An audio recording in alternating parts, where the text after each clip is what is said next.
Iran ने अगर India पे अटैक कर दिया, ये जो लोग कश्मीर में ईरान के लिए पैसा इकट्ठा कर रहे हैं, आप बताओ वो कौन से पक्ष में काम करेगा? ऑफ कोर्स ईरान के पक्ष में ही काम करेगा। तुम ईरान को डोनेशन करना चाहते हो जो हमारा गाज़ा में हमास को सपोर्ट कर रहे हैं, मतलब टेररिज्म को फंडिंग करने वाला कंट्री को तुम अगर पैसा दोगे तो वो इंसानियत के लिए तुम पैसा नहीं दे रहे हो, तुम उसको टेररिज्म फैलाने के लिए दे रहे हो। ये सारे पैसा इकट्ठा करके टेररिस्ट ऑर्गेनाइजेशन में डोनेट कर दिया जाता है या फिर मदरसा में दान किया जाता है, जिस मदरसा के अंदर मैं क्लियरली बोलना चाहता हूँ कि टेररिज्म ही सिखाया जाता है। क्या पता ये फंडिंग करके जिस तरीके से 10 नवंबर को लाल किला के सामने बम फोड़ा गया था, ऐसा ही कुछ RDX खरीदने के लिए पैसा इकट्ठा हो रहा हो।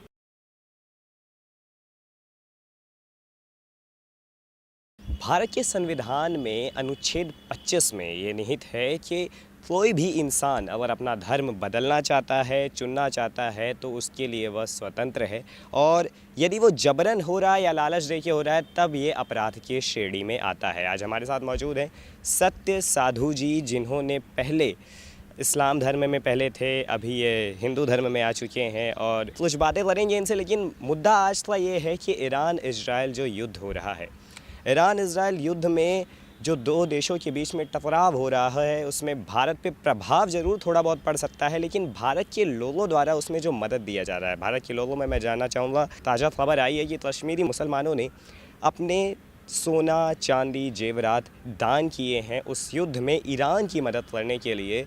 ये वहाँ से ये तर्क सही होता है कि जब अपने देश में पाकिस्तान से युद्ध होता है भारत का, तब ऐसी चीज़ें सामने नहीं आती हैं, लेकिन आज ईरान इजराइल युद्ध में ये चीज़ें सामने आ रही हैं। वहाँ तक सही है। पहले मैं आपके परिचय की भी बात करूँगा, उसके साथ इस सवाल का भी जवाब चाहूँगा। ओम नमः शिवाय सबको।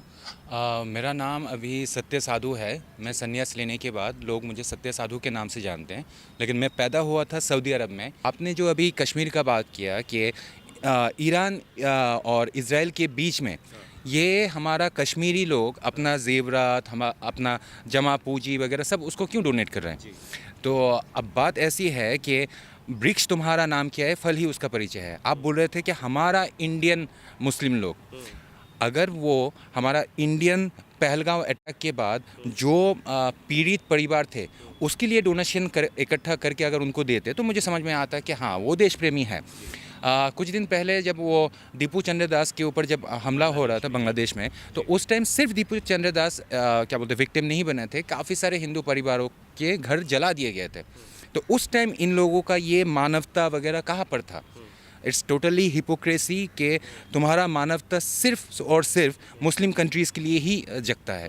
और दूसरा, इसका एक एग्जांपल बताता हूँ मैं आपको। ये इस टाइम की बात नहीं है, आप अगर इतिहास उठा के देखें तो 1971 में जब बांग्लादेश और पाकिस्तान के बीच में जो वार चल रहा था, उस टाइम सबसे बुरी बात ये थी कि बांग्लादेश का काफ़ी सारे मुस्लिम पाकिस्तानी मिलिट्री को मदद देने के लिए अपना सोना, जेवरात वगैरह उन लोगों को दे रहे थे कि हाँ आप लोग क्या बोलते हैं इस्लाम को जिताए। तो ठीक इसी तरह इस बार भी ये जो कश्मीर में हुआ है वो भी सेम आइडियोलॉजी के फॉलो करके ही हो रहा है। और दूसरा एक चीज़ बता देता हूँ कि आप खुद बताओ ये पैसा किस लिए? ईरान को मदद करने के लिए। आप बताओ ईरान को मदद का ज़रूरत है? जो कंट्री इज़राइल को ख़त्म करने के लिए बिलियंस एंड बिलियंस डॉलर एक रात में फूंक रहा है, मिसाइल्स फेंकने के लिए या फिर न्यूक्लियर बॉम्ब बनाने के लिए, उन लोगों को हमारा मिडिल क्लास मुस्लिमों की पैसों का क्या ज़रूरत है? मतलब वो तो एक ही रात में ही वो उड़ा देंगे। और मैं ये पूछना चाहता हूँ उन कश्मीरी मुस्लिमों से कि भाई तुम किस कंट्री को पैसा दे रहे हो? जो कंट्री लेबनान का हिजबुल्लाह को क्या बोलते सपोर्ट करते हैं फॉर स्प्रेडिंग द टेररिज्म।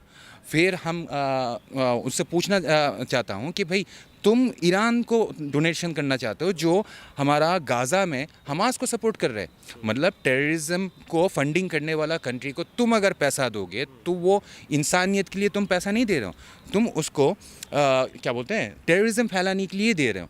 अच्छा, अगर सेवा भाव की बात आती है, सेवा अगर आप करना चाहते हैं तो अपने देश प्रेम के लिए करते हैं, आप अपने देश के लिए करते हैं। यदि आप अपने धर्म के लिए भी करते हैं तो भी बेहतर, आप मान सकते हैं उस चीज़ को। लेकिन दो देशों के बीच में युद्ध हो रहा है, टकराव उनके बीच चल रहा है। हमारा उसमें भारत ने साफ साफ बोला है कि हम ना इजराइल की तरफ हैं ना हम ईरान की तरफ हैं। हालांकि भारत का अच्छा दोस्त इजराइल भी माना जाता है और ईरान के भी फॉरेन एम्बेसडर ने बोला है कि इंडिया इज़ आवर फ्रेंड।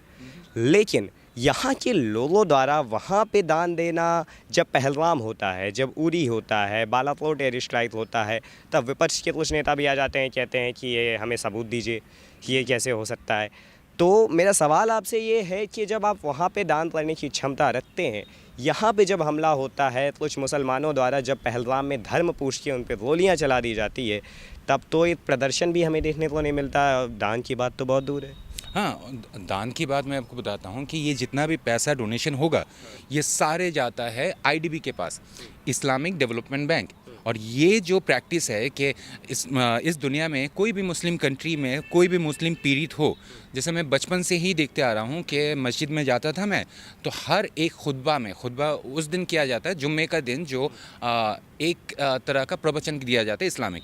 तो उस टाइम हमेशा बोला जाता है कि हमारा फ़िलिस्तीन के भाइयों के ऊपर अत्याचार हो रहा है, प्लीज़ डोनेशन दीजिए।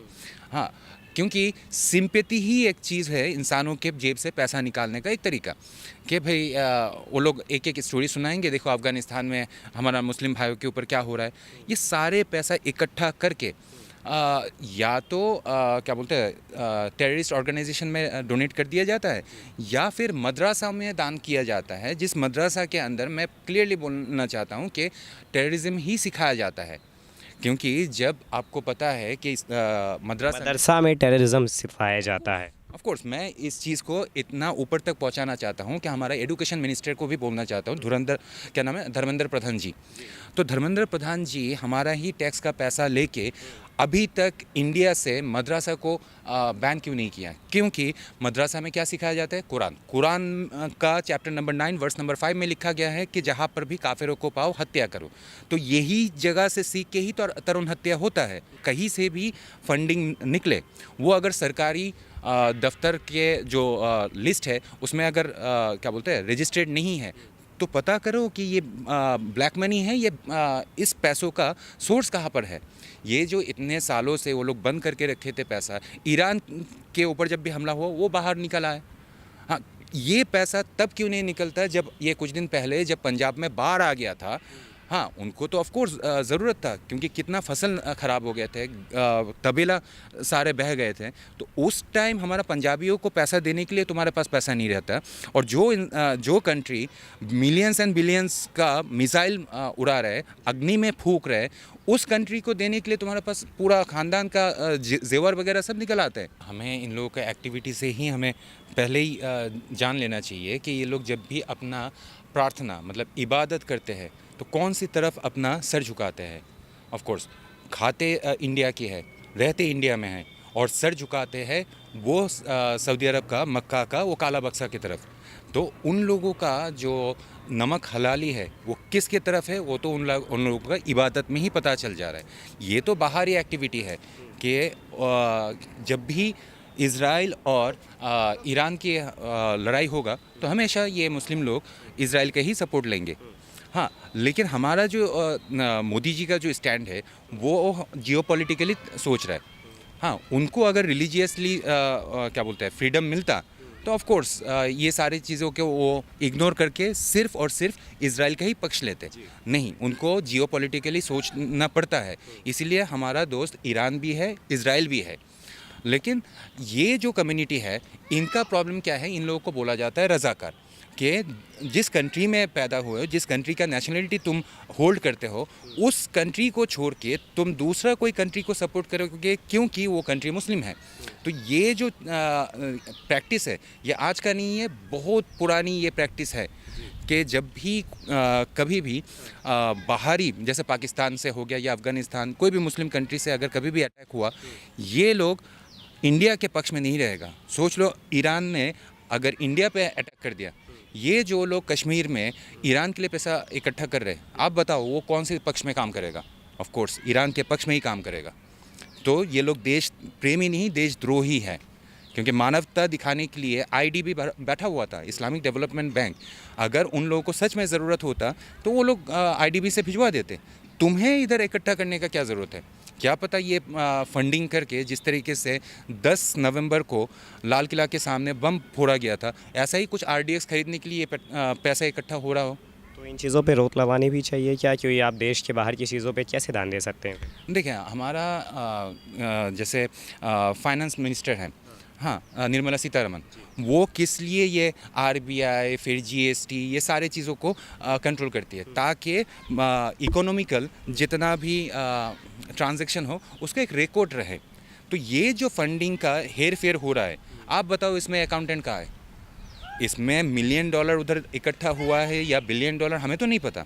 और ये वाला पैसा कैसे विदेश चला जा रहा है, या विदेश में सही बंदे के पास पहुंच रहा है क्या नहीं, हमें क्या पता। या फिर चाइना के पास भेजा जा रहा है कि आप लोग हथियार दो, ताकि हम इंडिया में जो यूएस क्या बोलते हैं एम्बेसीज वगैरह है उसके ऊपर हमला करें। मतलब आप कह रहे हैं कि ये जो फंडिंग हो रही है, अपने जो दान दिए जा रहे हैं, जेवर सोना चांदी, ये ज़रूरी नहीं कि ईरान के लिए ही दिया जा रहा हो, ये ऐसा भी हो सकता है कि आतंक को बढ़ावा देने के लिए, चाइना के लिए, और जैसे विस्फोट हुआ था, बम विस्फोट हुआ था, उसके लिए भी है। हाँ, ये जो लाल किला के सामने जो बम ब्लास्ट हुआ था, ये थोड़ी पाकिस्तान से बन के आया था, ये थोड़ी बांग्लादेश से बन के आया था।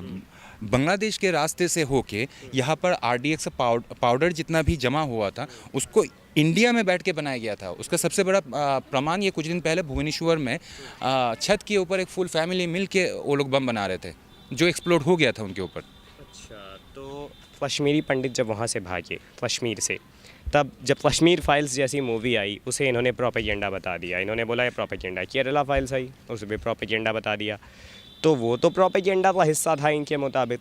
लेकिन आज जो आप कर रहे हैं, दो देशों के बीच में युद्ध को और बढ़ावा देने की कोशिश कर रहे हैं, कब तक चलेगा युद्ध ये भी नहीं पता है, ये युद्ध की समाप्ति कब होनी है कोई जानकारी नहीं। इस देश का बहुत चीज़ें इसमें प्रभाव भी पड़ा है, भारत पे बहुत चीज़ों पे इसका प्रभाव आ रहा है, जैसे कि एलपीजी की समस्या थोड़ी बहुत आई, लेकिन उस पर देश नियंत्रण पा रहा है, बहुत सारी चीज़ें हैं।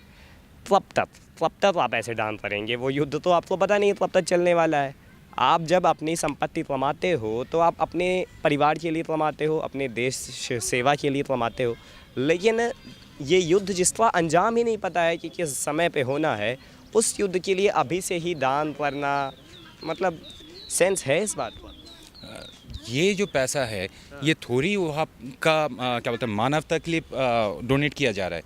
ये सारे फंडिंग मदरसा में चला जाएगा, या फिर हिज़्बुत तहरीर का फॉलोअर जितना भी इंडिया में बैठे हुए हैं। वो मदरसा जहाँ आतंक उसे शिकवाया जाता है। हाँ, देखिए खोमेनी हमारा इंडिया का कोई बंदा तो है नहीं ना, उसका नेशनलिटी इंडिया है, तो इंडियन मुस्लिम उसके लिए क्यों रो रहे हैं?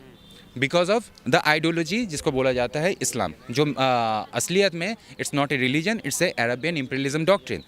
तो हर एक कंट्री में देखा जाएगा कि जो आर्मी होगा तो आर्मी को वही लोग फंडिंग करेंगे जो उस आर्मी का फेवर में काम करेगा। तो मुस्लिम आर्मी जहाँ जहाँ रहेगा तो वहाँ पर फंडिंग होगा, और ये पैसा अगर उनके पास पहुँच जाता है, इससे ख़रीदा गया हर एक एलिमेंट्स किसके खिलाफ यूज़ होगा? इज़राइल का। इसके मतलब अगर कोई ये प्रोपेगेंडा भी फैलाने का कोशिश करे कि इंडिया इज़राइल को ख़त्म करने के लिए ईरान को हेल्प कर रहा है, क्योंकि मीडिया में तो वही दिखाया जा रहा है। जहाँ पर हमारा इंडिया में एलपीजी गैस का इतना क्राइसिस होने वाला है आने वाले कुछ दिनों में, मोदी जी खुद बोल रहे हैं कि लॉकडाउन लगने वाला है, एंड काफ़ी सारे लोग बोल रहे हैं कि इन्वेस्टमेंट को थोड़ा सा केयरफुली किया करो, क्योंकि ये जो वॉर है इसमें क्या बोलते हैं स्टॉक मार्केट, बिटकॉइंस वगैरह, क्रिप्टो करेंसी सारे इसमें फ्लैक्चुएट होंगे। तो जहाँ पर हमें सेविंग्स करना ज़रूरी है ऐसा क्राइसिस मोमेंट में, पे आप दान कर डोनेशन कर रहे हैं। और जो लोग डोनेट कर रहे हैं, बार बार टीवी में दिखाया जा रहा है, छोटे छोटे बच्चे अपना सेविंग्स का जो मटका होता है उसको तोड़ के दिया जा रहा है। अरे भाई, उनसे मतलब ऐसा छोटा छोटा बाल्टी से तुम समंदर थोड़ी भर पाओगे। अच्छा, इस्लाम को एक परिभाषा देनी हो, क्या कहना चाहेंगे? इस्लाम क्या है? अरब साम्राज्यवादी मतवाद, जिस तरीके से माओइज़्म, हाँ, माओइज़्म एक चाइनीज़ डॉक्ट्रिन है। हाँ, माओ का बनाया हुआ एक मैनिफेस्टो था, तो उसको माओइज़्म जिस तरीके से बोला जाता है। इस्लाम भी अरबियन इम्पीरियलिज्म डॉक्ट्रिन है, मतलब अरब साम्राज्यवादी मतवाद है, जिसका मैनिफेस्टो का नाम है कुरान और जिसका फाउंडर का नाम है मोहम्मद। और इसमें बस ये इंक्लूड किया गया है। कम्युनिज़्म और इस्लाम में बस एक ही चीज़ का फ़र्क है। इस्लाम बोल रहा है there is a day of judgement, there is hell and heaven, जन्नत और जहन्नम। और टेररिज्म फैलाने के लिए जितना भी मार्क्सवादी हो गया या माओइस्ट हो गया, इन लोगों को पैसा देना पड़ता है। लेकिन इस्लाम ही वो एकमात्र टेररिज्म ऑर्गेनाइजेशन है जिसमें सिर्फ आपको लालच दिया जाता है, वो भी फेक। कौन सा? कि मरने के बाद आपको 72 हूरें मिलेंगे।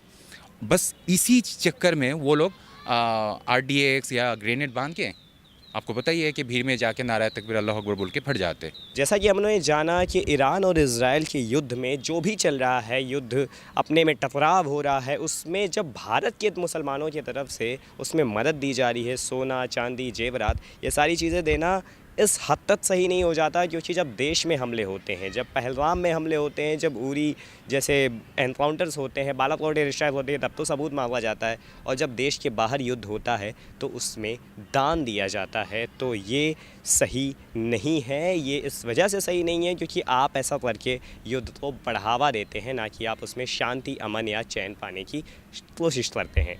वीडियो जर्नलिस्ट अमन झा के साथ राज द्विवेदी, O News हिंदी।